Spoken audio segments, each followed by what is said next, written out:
All right, welcome back to the Run.down post-game show here on the Strickland YouTube channel. If you're listening to this to Strickland, the day after the Strickland Podcast Network, I am Sam. The Knicks win 104-93 over the New Orleans Pelicans. Knicks winning their third straight game, 13 out of their last 17. So the team is really starting to gel, really starting to roll.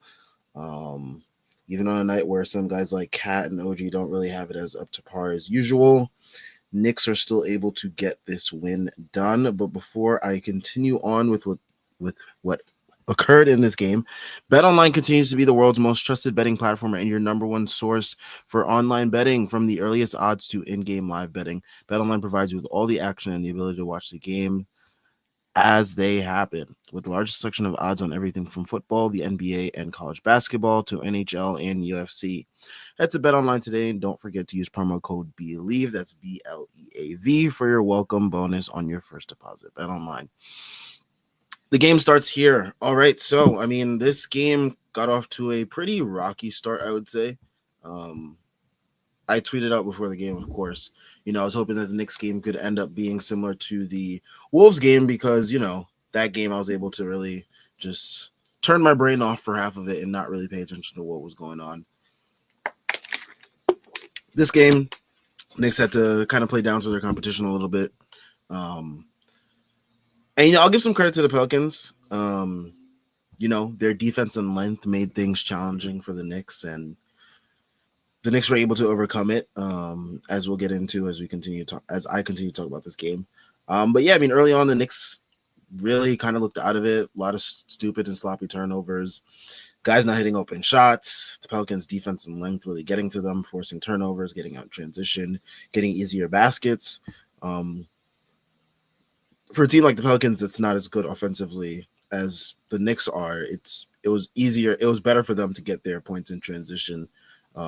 And they also started off the game like shooting ridiculously hot from three, and they're just not that good of a three-point shooting team.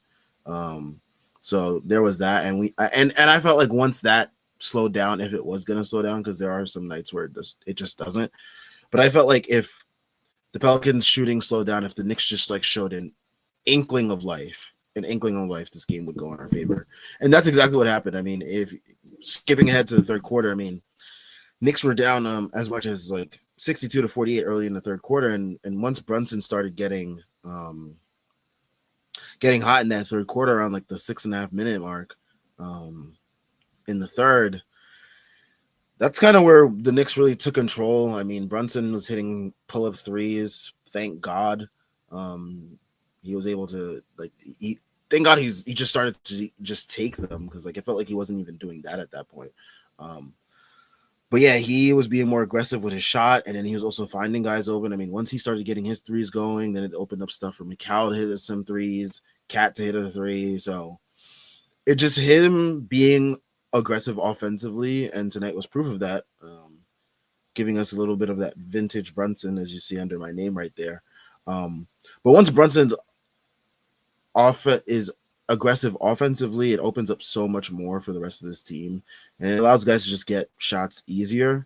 Going back to last year, when he would have these performances, it would be guys like Dante and Hart and Deuce feeding off of these games, and OG when he was back. But now it's like Mikal and Cat. These are the type of talents that he has around him that are able to feed off of these games. So really, really great from him. He had 29 in the second half. And he was as efficient as it comes in that regard.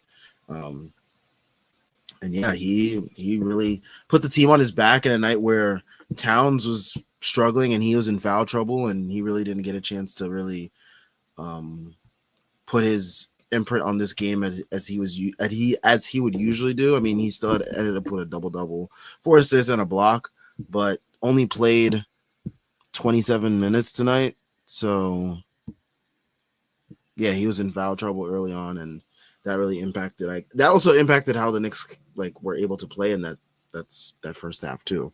I feel like if he was out there for much more of that time instead of Precious, then things would have been a little bit more different. Regardless, we still got the dub. Precious ended up actually getting benched in the second half in this game, and Sims came in, and I'll talk about Sims's impact as well because I do think that he did have a significant impact on this game. But yeah, I mean, in a game where Towns is not really playing as well, OG struggling from three once again. Um, it was good to see Brunson just go back to what worked for him last year when he needed to do everything for the team, especially offensively. McCall played really well offensively too. Played 45 fucking minutes. That's fucking crazy, and that's something that definitely still needs to change. I think that is still a complaint of mine. I know he has this Iron Man streak, whatever it may be, but I think that the minutes is a little too much, but neither here nor there. But I think that he did a good job playing like that secondary role to Brunson tonight, supplementing his offense. Just being able to like play off of Brunson, like being hot, like when he was open, he was able to hit his shots and stuff like that. And whenever the ball got to him, he was able to just like do something with it. So he had 18 points tonight, 14 in the second half, 3 or 4 from three in that second half as well, and was a plus 20 on the night overall. But yeah, good game from him. And you're starting to see he's starting to stack up these consistent he's able to stack up these consistent performances, and you're hoping this is just the new norm for McCall now, that we can be like, you know what, this is a regular McCall game. Like these games now, they seem a little bit more something that we are more poignant about, and we're like pointing out a little bit more, just because of how awkward it has been for him, I guess, with his adjustment coming to New York, or staying in New York, but coming to the Knicks. But yeah, I mean, hopefully, this is the new norm for him, and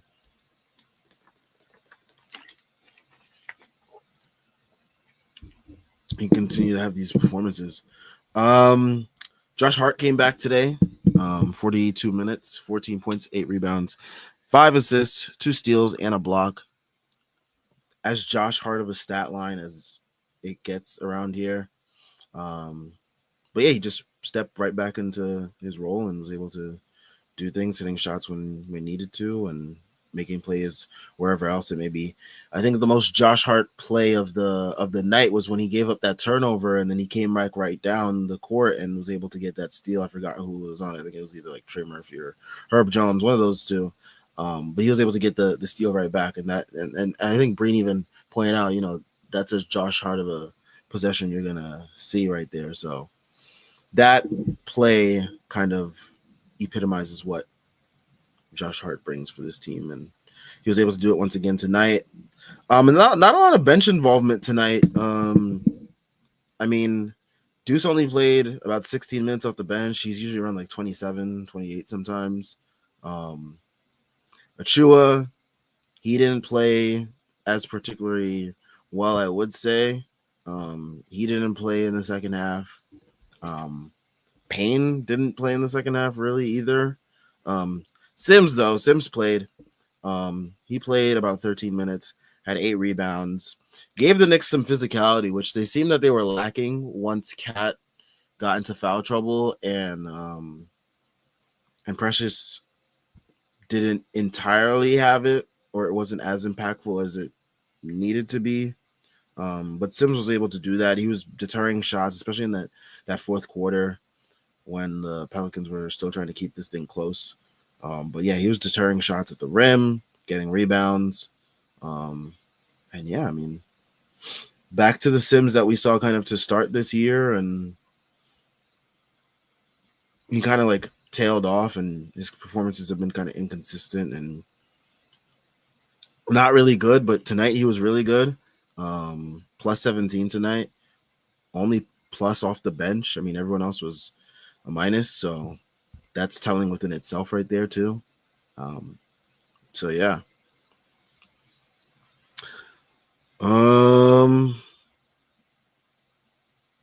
But yeah, all right, let's get to some comments. Shout out to everyone that's in here. Make sure you leave a like and subscribe. If you're new, make sure you're following us on social media as well. But yeah, let's get to some comments. Chris Bernhardt says, "Who would have thought that you could beat a zone by attacking the middle of the paint and forcing defense to collapse? Very crazy basketball attack here. Basketball take here. I know. Yeah, that was very interesting to see the Pelicans trying zone. Um, that's something that we saw in like Knicks teams of the past. Um, we've seen teams employ that strategy on Knicks teams of the past. Um, what brings to mind is the 2022-23 season, I want to say, and the year before that as well. I think like teams employed a lot of zone to like really disrupt us. Seems like the Knicks have finally figured it out, though. They finally have figured out zone. But yeah, I mean, zone with the length of the Pelicans players that they have, like the long arms of Herb Jones, Trey Murphy, DeJounte Murray, that like really kind of mucked up things for the Knicks in that second quarter, especially. Um, they were able to get through it, as you see here from Chris Bernhardt, attacking the middle of the paint. But there were some times I think guys were just not being as aggressive with open looks that they did have. And it like forced the Knicks into a lot of stupid turnovers. Like you see guys like traveling and like carrying and stuff like that. So there are these hiccups, but the Knicks were able to overcome it. And I feel like earlier this year, this is the type of game that the Knicks probably would have lost. So it was good to see the Knicks just like close this game out and like actually take control and win it. And shout out to Jalen Brunson once again, who just lit it up from three. If he can be consistent from, being as aggressive with pulling up from three, that would be amazing. But we'll see. Quick note, of course, make sure you guys vote for our Knicks players for All-Star. As we all know, Knicks fans got highly scrutinized, by the way, for not voting for Jalen Brunson to be starter, and that's why Damian Lillard ended up being All-Star starter last year. So I will make it my duty to remind folks on these streams as often as possible to make sure to vote for our guys, especially Brunson and Cat, who should be All-Star starter locks, to be honest. Which would make it the first All-Star Knicks teammates since I want to say Melo and Tyson. I think so. I'm not going to look it up because I'm fairly confident. I think Brunson and Randall, no, they never got voted into the same game, or they might have got voted in the same game, but like I think one of them might have been hurt, so that might have been it. Chris Bernhardt says, whenever I see DeJounte Murray, I feel like DMX when he asks if he likes Drake. That's the way I feel about a lot of NBA players, especially the ones that don't respect parlays, as we all know here on this show about me. But yeah, I definitely understand how you feel. I feel this way more specifically, not because of anything DeJounte Murray has done, but like more so the hype that Knicks fans have placed upon him over the years as a result of like trade rumors and stuff like that. But hey, I'm so happy we never traded for him because I couldn't have imagined where we'd have been. I mean, look at what happened to the Hawks after they traded him. They ended up having to trade him again. But hey, I mean, he's on a team. He can get his numbers now. Not really the best winning situation, but hey. Jordan Bubb. Shout out to Jordan Bubb out here in the comments giving us some stats. Most games of Knicks games of 39 points and 7 made 3-point field goals. Jalen Brunson 5, Randall 5, Melo 3, Jamal Crawford, I believe. That must be 3 as well. Didn't finish there. But yeah, good company. Jalen Brunson's gonna like crush a lot of these like Knicks records. If he continues his career here in New York. I mean, what a remarkable talent he is, and he makes things look so easy. Like tonight, the scoring in the third quarter was just like it looked so effortless from him. He was able to just pull up, hit a bunch of shots, especially those deep threes. Like even like contested before the defense was getting set, pulling up a transition, just doing what needed to be done tonight.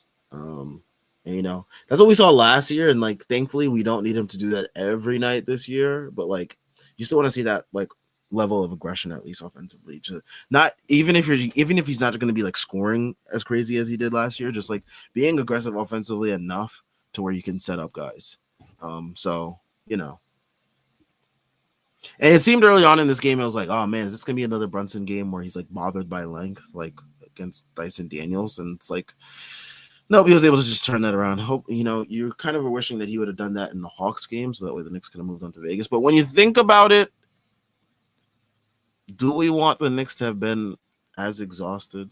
Like, think about how beneficial this break probably was for them as a team and as players to get the rest and what else? Get some cohesion together, more practice time, all that stuff. So, yeah. Ace Bouchard says, it's a bad officiate a game when Breen spends an entire half talking about how hard the job of a ref is. LOL. He's funny. But I will say at least tonight that he was more like he recognized like that, Brunson and Cat weren't really getting as fair of a whistle as they should have, especially Brunson. Like he was like, I forgot the comment he made, but he said something like to the effect of like, man, like Brunson like really isn't getting any calls tonight or something like that. So like he was able to recognize that as much as he loves the referees.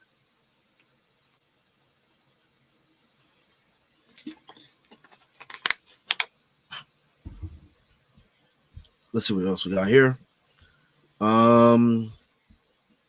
Jordan Mubb says teams with a 22-point lead or more entering the fourth quarter had gone 796-0 in NBA games since December 22nd, 2019. That's a lot of games. Heat led by 22 entering the fourth tonight. Final Magic 121 to Heat 114. Yeah. Whenever I see Knicks fans overreact, I'm like, man, look around the league. Like the Knicks could be in like so much worse, so much more precarious predicaments. And it's like just look around the league, man, and just be thankful of like where the Knicks are, like, where they could have been, where they are now. And be thankful. The Heat got lucky enough to play against a team that was missing Franz, Paulo, Suggs, and Mo got hurt in the game himself. And Wendell Carter Jr. got ejected. So the Magic were effectively missing five legitimate rotation players. 5 legitimate rotation players. And the Heat gave up a 37-8 fourth quarter. And Cole Anthony gave them the game of his life, basically. Yeah. And I know the Heat were missing Jimmy Butler, but it's like you still got Tyler Hero, you still got Bam. You should be able to beat this Magic team that's missing 5 rotation players. They were up like 25 or something. Like I said, things could be so much worse for the Knicks. Like just look around the league. The Sixers, you got all these things. Like it's crazy. How did the Magic score 121? Ace Bouchard? Cole Anthony is how the Magic score 121. He had 35 points tonight. KCP had 20 points tonight. That is how you get to 121 points. Like, Goga Batadze had 18 points. KCP had 24. Cole Anthony had 35. Like, that is how you get to 121. You allow those guys to score that many points. Yeah, I mean, the Knicks were able to beat the Heat this year, so. Yeah, it wasn't even an OT. Regulation.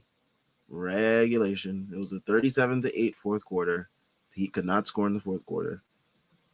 I know the Magic are like a good defensive team. We've seen for ourselves, like even shorthanded, they're annoying defensively, but that's a rough way to lose. Norris asks, is OG's extended shooting slump a concern yet? How bad has it been actually for OG? I mean, the Wolves game, it wasn't really that good either. I'm gonna actually, you know what? Let me open up a new tab right here, folks. Forgive me for my finger in the camera right there, but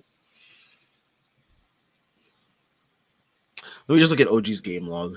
Because he's wearing an elbow thing. I know. Bondi tweeted out something to the effect of, "Hey, this is the same elbow wrap style that he had last year, you know, with his elbow ailments." But yeah, it's been a rough go of it. I mean, since the Denver game, it's been pretty rough shooting. So since that Denver game, the Dallas game went 0 for 8, then Charlotte game 0 for 4, then the Pelicans game 0 for 3. He had a good couple games with Orlando and Charlotte going 4 for 7 and 3 for 4. Then it's been 2 for 8, 2 for 9, 1 for 9, 1 for 3, 1 for 5, 2 for 8. I don't know. I don't know how much of it is a concern. I mean, you look at the elbow wrap thing, you know, theories start formulating in the mind at that point, you know. The imagination can go wild, and you know, when beat writers start, you know, speculating and whatnot, you know, the mind starts to travel to places it shouldn't and be like, is OG's elbow about to turn into Swiss cheese once again? I don't know, but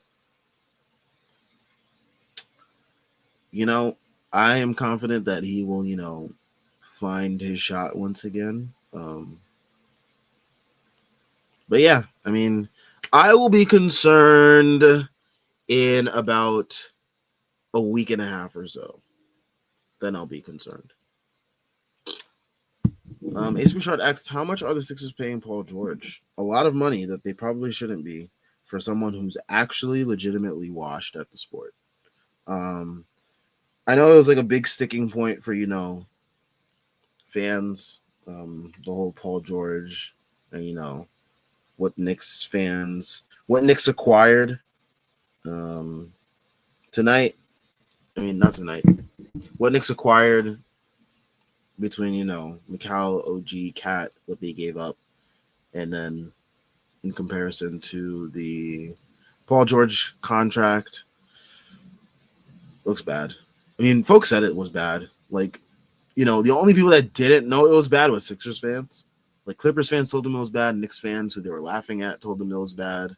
I told Knicks fans, like, don't get excited for, like, trying to acquire Paul George, because I remember there was that part in the offseason where, you know, fans were trying to convince themselves that we should acquire Paul George. Thank God we did not, because this could have been us being laughed at right now. But if it was going to be a team, it was going to be the Sixers, because, like, look at their injury history with their stars. So there's that.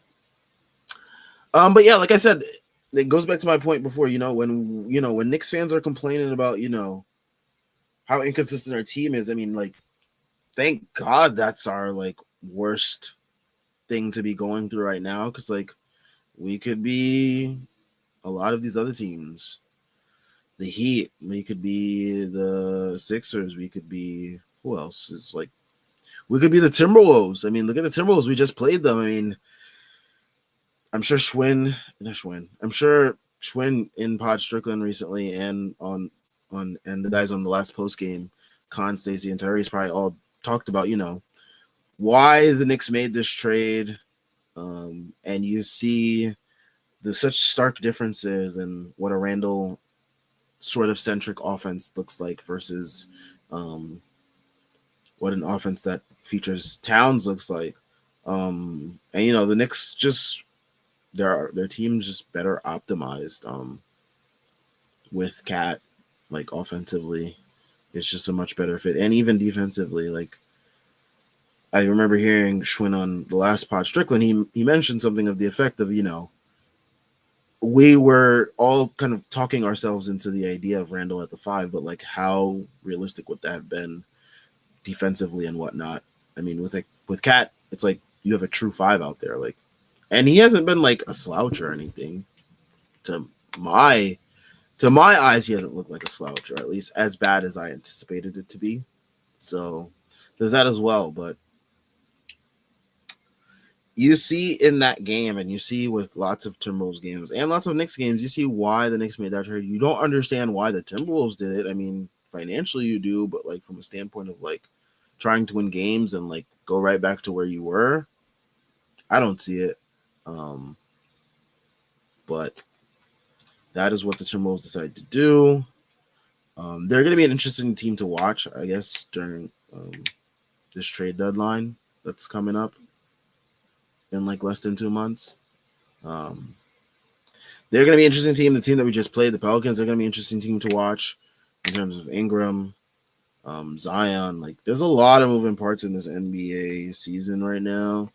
I think a lot of teams are going to start moving towards a different direction. So,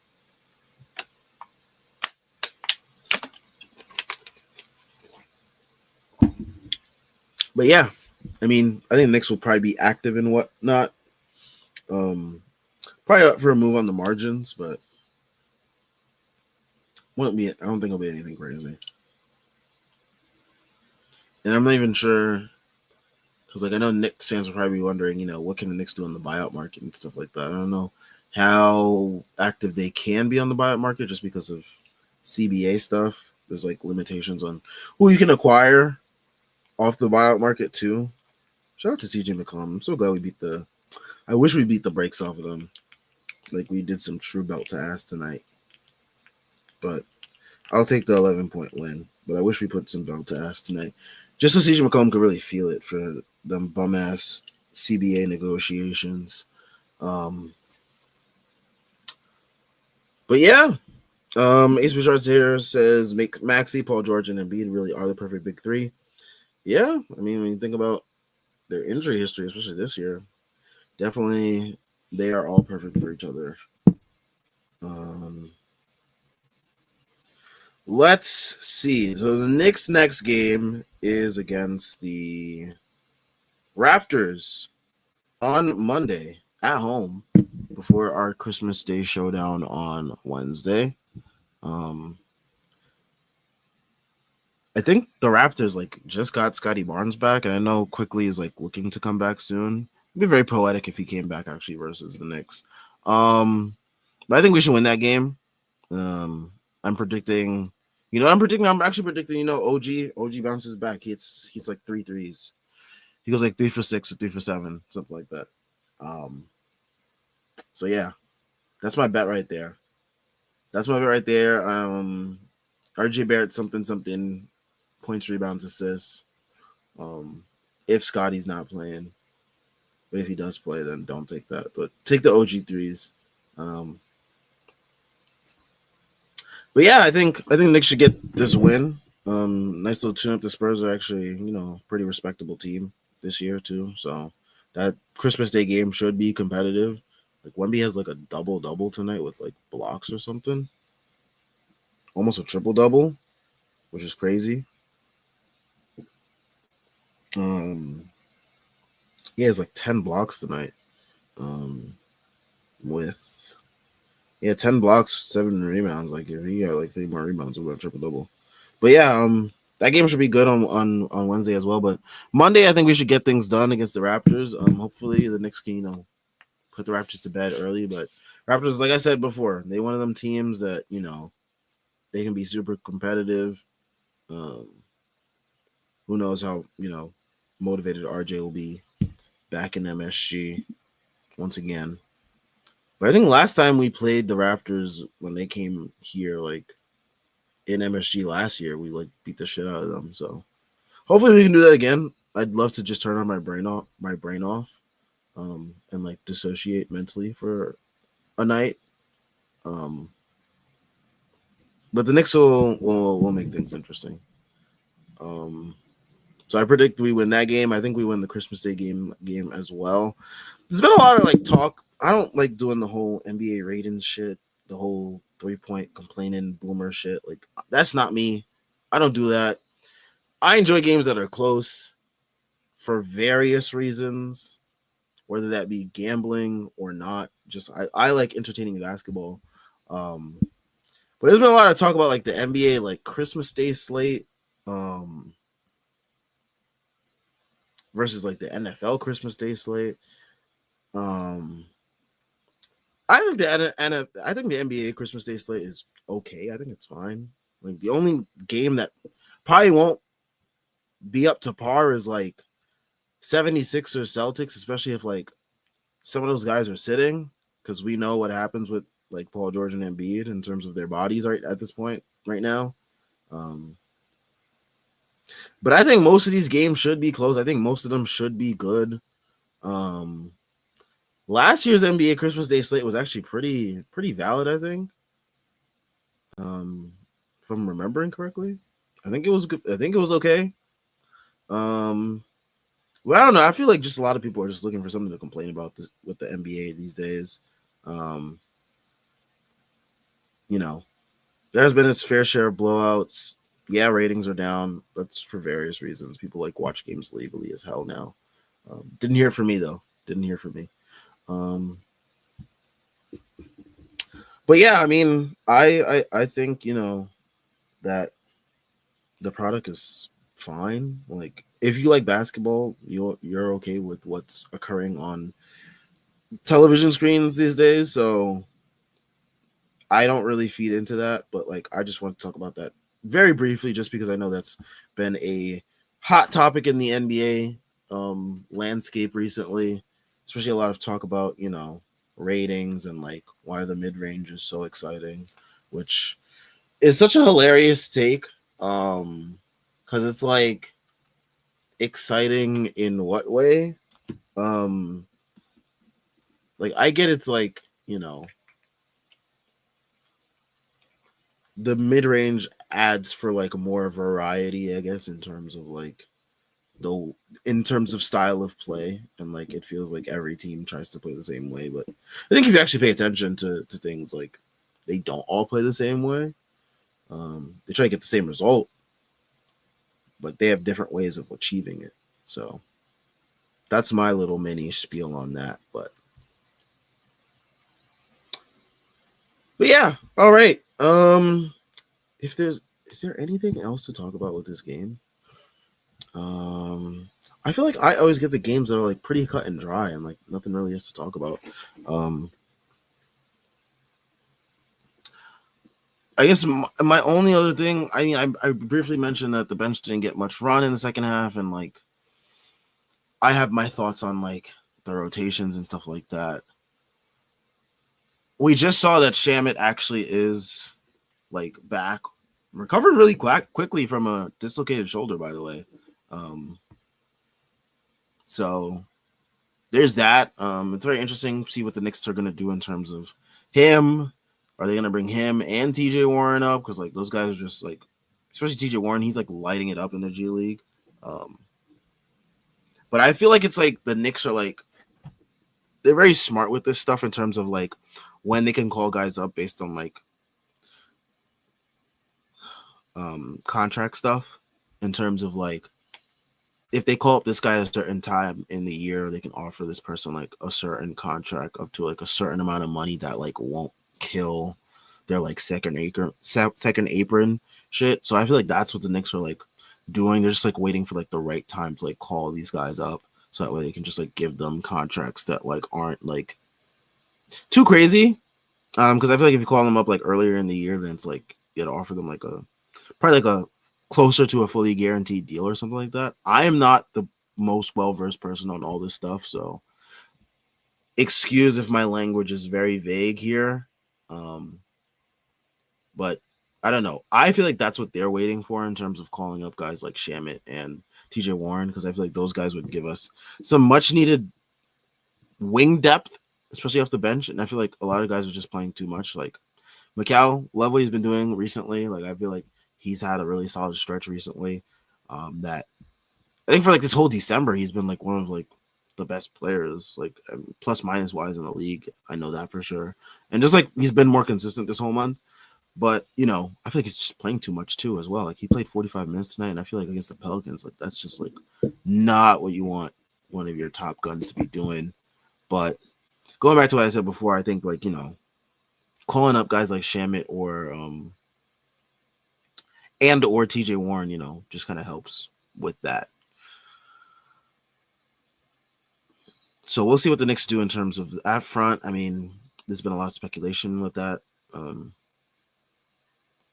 I think we all expected that Shamit was going to be on the main roster before he dislocated his shoulder. So I think a lot of fans are just waiting for that, and they want to see like how that's going to affect the rotations and everything like that. So, all right. I don't think there's anything else to talk about with this game. Shout out to everyone that's been in here. Shout out to everyone that left a comment. Make sure you guys leave a like and subscribe. I will be back on Monday following the Raptors versus Knicks game. Everyone enjoy your NFL Sunday. Peace out.